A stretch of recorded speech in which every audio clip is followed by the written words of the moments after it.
Welcome back, everybody. This Week in America on the Blue Funk Broadcasting Radio Network. Great to have you with us on the program today. As mentioned, our guest is Martha Guidry, author of Marketing Concepts That Win. Save time, money, and work by crafting concepts right the first time. She has more than 15 years' experience in brand management, concept development, and research. Martha, welcome to the program. Great to have you with us on the show today. Thank you so much for having me. Great to have you here. By the way, Martha's website is therightconcept.com. Right is R-I-T-E, therightconcept.com. Information on Martha and the book available at our website, thisweekinamerica.us. The thing that's interesting anymore is developing a concept, and we'll talk about how you go about crafting one. Not only important for business today, it's almost important for anybody out there looking for a job, isn't it? Yeah, absolutely. I mean, the reality is that all of us need to market either ourselves, our business, our product, or our service in order to succeed. And so that's all about creating a concept. No, it's interesting, your background in Procter & Gamble. After you graduated from Harvard, went to work for Procter & Gamble. I would assume there are lessons you learned there that you can take through life. I mean, here's a company that keeps introducing new products, reintroducing old products, which I assume is a whole different concept. What type of learning experience was that? I would almost think that that's like an extension of Harvard, that once you go to Procter & Gamble, you continue the learning process. Absolutely. I mean, Procter & Gamble is definitely a place to learn. I mean, I would call it like marketing boot camp. To be honest, everything that I learned about marketing, I really learned at Procter & Gamble, because they're in the trenches and they're doing it well to succeed. You know, it's more theoretical and more academic when you're doing it in a educational arena, but when the rubber meets the road, you got to be able to execute, and that's what Procter & Gamble is all about. Great training company. Well, it's interesting, and you talk about in the book, Marketing Concepts That Win, Save Time, Money, and Work by Crafting Concepts Right the First Time, that when new products are introduced, basically 50 to 80% fail, and this costs business literally millions of dollars every year. If you get it wrong, it's a very costly process.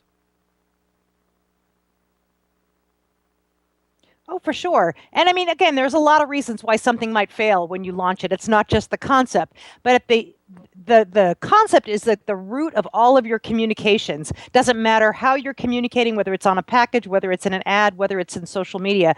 Your core concept is the message that you're trying to tell people about that product, service, business, brand, even a person, if you're marketing a person.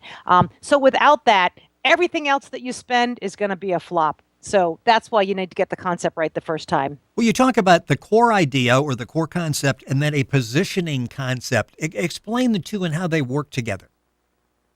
Well, a core idea is really just the nugget of what you have to sell to whomever your audience is. It's just a functional description of what the product or the service might do or what it might offer you.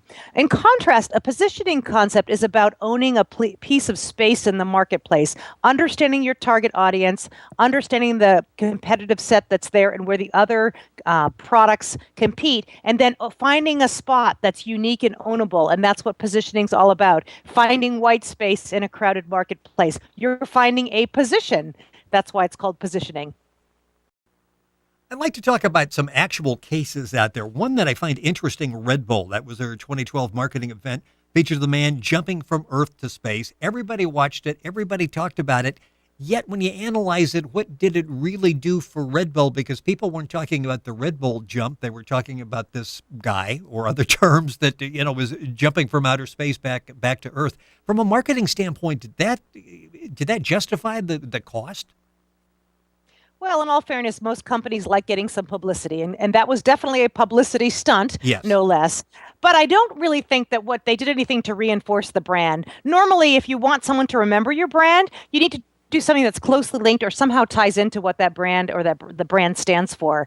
Again, we've done it on the Super Bowl. You watch the commercials and you say, isn't that great? I love that commercial with the frogs or the horses or the potato chips or whatever it might be, but you don't have any inclination as to what the brand was. If that happens, that's a very expensive ad and some communication that really didn't get the message across to make it memorable.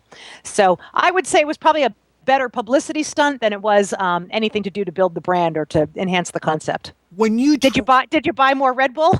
No, actually not. Like I said, No. didn't even recall that till I'm looking through and I was like, oh yeah, Red Bull did sponsor that. I remember at the time wondering, okay, they're spending like a lot. I forget what the cost was, but millions of dollars on this jump.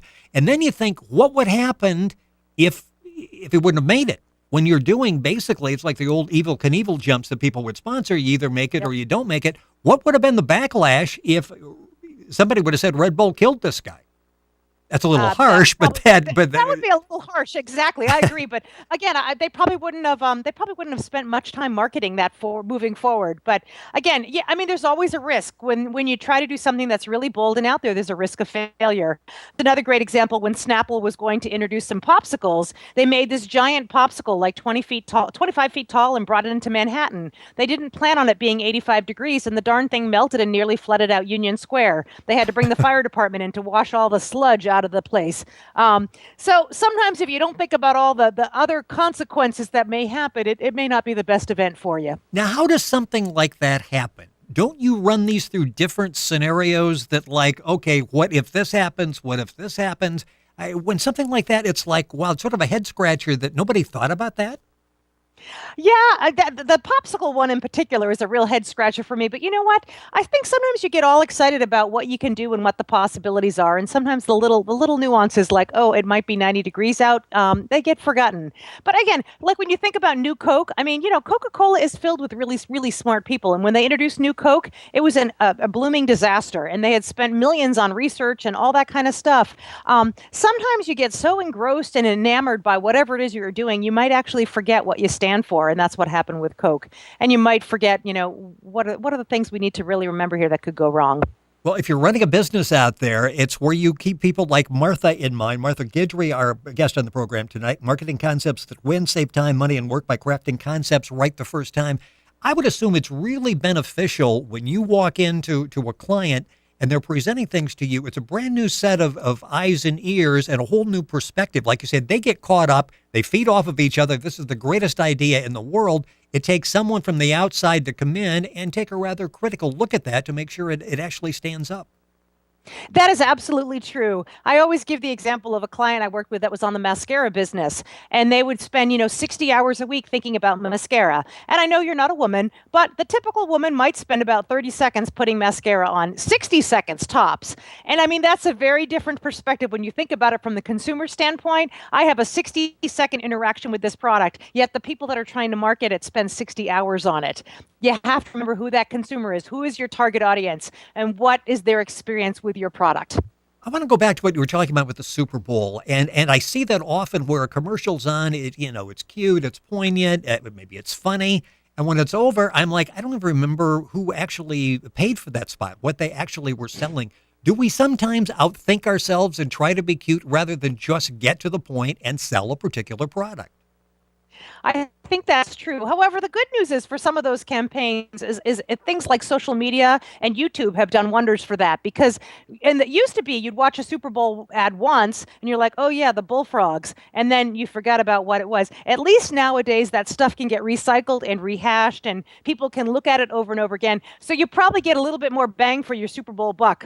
That's not to say that you shouldn't reinforce your brand and make sure that message is coming through clear, loud and clear. But again, that stuff does get recycled a little bit in the mass media, which actually helps them out a bit. Martha's book is Marketing Concepts That Win, Save Time, Money, Work by Crafting Concepts Right the First Time. The Right Concept, and Right is RITE, therightconcept.com is the website. One of the things that really jumps out in the book, and it's sort of, I guess, very basic, is where you call the RTB, or reason to believe. Is that something that sometimes we really don't think a lot about? Because if we don't give people a reason to believe, there's no sense even going any further in the selling process. You're absolutely correct there, because the bottom line is people buy benefits. They don't buy features. Oftentimes, people try to sell a product on its features. And a feature is generally something that supports believability of a product. So, for example, if you go into the grocery store to buy laundry detergent, let's say Tide, we've all heard of Tide. You're going down the aisle and you're looking for what Tide can offer you. It's going to make you feel good as a mom when your kids' clothes is clean and smelling fresh and all these great things. You don't go down the aisle and say, boy, I really want that detergent that has the enzymes and that, brand new surfactant. Enzymes and surfactants are actually features of that product, and they may be part of the reason to believe that the product can clean or do whatever it's promising. So those features generally support the benefit, but you don't sell a product or a service on a feature. One of the stages you talk about is actually defining the target audience you're after. How do you go about doing that? Is that difficult for some companies to understand and to get real specific, because there's so much demographic information out there now that you can really target who it is you're looking for? Well, again, it kind of depends on what business arena that you're working in. If you're working in, a business with the multiple brands, you've probably defined your target market and created the product to fit it. The flip side, if you're a small business, many people will think, "Wow, I want to be everything to everybody." Well, that doesn't usually work, because then you have a message that doesn't resonate with anybody. So it's really important for especially a small business to understand who their buyers are. Most businesses already have a client base. Figure out who your big buyers are. Look at your top 10 purchasers. What defines them? What makes them interested in your product? That's the greatest starting point for understanding who your target market is, who's buying the most product right now. When you deal with clients and they talk about how should we use social media, we just went through some real awkward tweeting and various things with businesses over 9/11, where it's like that didn't come across the way we wanted it to. And sometimes that's immediate. It's like, okay, we've got to get that out there. There's not as much thought as setting up 6-8 months ahead of time on a marketing campaign. How do you work with your clients on dealing with social media so they use it effectively and avoid these awkward moments that they get into? Well, again, I don't directly work with clients on social media, but again, social media is another way to get your message out. The big difference between social media and, as you mentioned, other campaigns that are long-standing and planned out, social media is a dialogue. And so the reality is, if you blow it, well, people are going to let you know it right away. That's the good news. You at least get some real feedback, and you can correct the problem before it becomes too big. Sometimes things get out in the space and they get blown up and blown up and blown up, and even worse. The worst thing a company can do is not to respond to it, because that says they're not listening.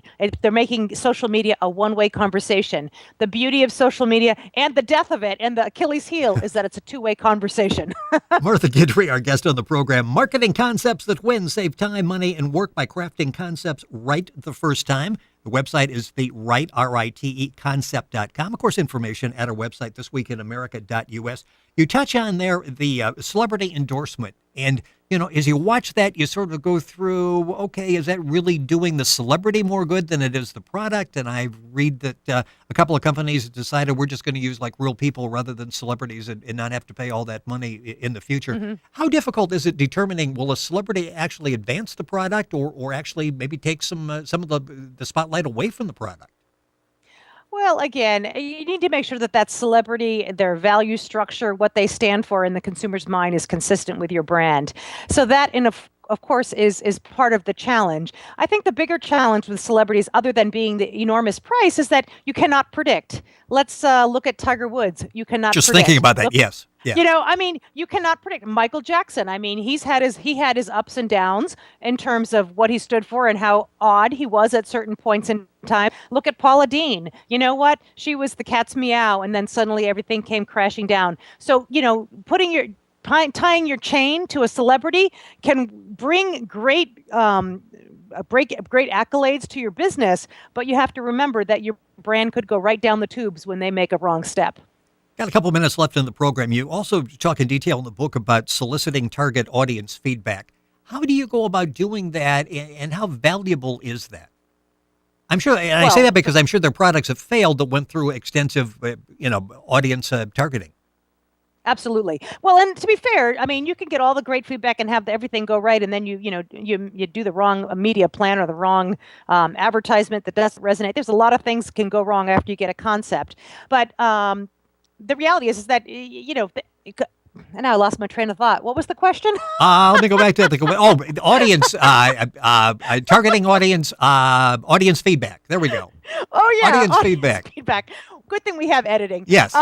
Yes, audience feedback is really important because, in all fairness, they're the ones that are going to buy your product. So you need to know what they think, what they feel before you launch the product. Or actually, if you launch it and it's a failure or something goes wrong, you want that feedback as well. But the reality is that depending on the size of your budget, you can do large scale studies, you can do face to face research. But bringing it down to the small businessman, ask people that come into your store.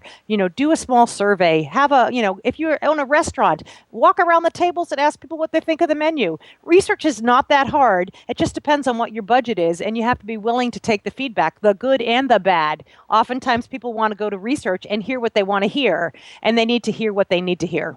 The book is Marketing Concepts That Win, Save Time, Money, and Work by Crafting Concepts Right the First Time. How often do people get it right the first time? Well, if they work with me, they get it right all the time. I knew that was coming. Yeah, I just throw them over the plate. You knock them out of the park. It's real simple. Exactly. Again, there's a science and an art to creating a concept. And you know what? They say so many products fail, and you know what? It's not always the concept. It's many other things, as we mentioned earlier. But I think if you're buttoned up and if you really listen to your consumer and you do the steps that are necessary to get the kind of feedback and to make sure that you're selling the right benefits and that it's believable, as you mentioned earlier, with a reason to believe, there's a really good chance that you can make it a win. The flip side of that is if you don't get those fundamentals right, it doesn't matter how much money you spend, you're not going to make the thing as successful because it's not going to resonate with the people that you want to buy the product or the service. Fascinating program. Our guest on the show has been Martha Guidry. The book is called Marketing Concepts That Win, Save Time, Money, and Work by Crafting Concepts Right the First Time. You can get a hold of Martha very simply by going to the Right Concept, RITE concept.com. Information at our website, thisweekinamerica.us. Been a pleasure, Martha, having you on the program. We will have you back. Much more to talk about. Thank you for joining us on the show. Thank you so much, Rick. Have a great day. You too. You're listening to This Week in America on the Blue Funk Broadcasting Radio Network.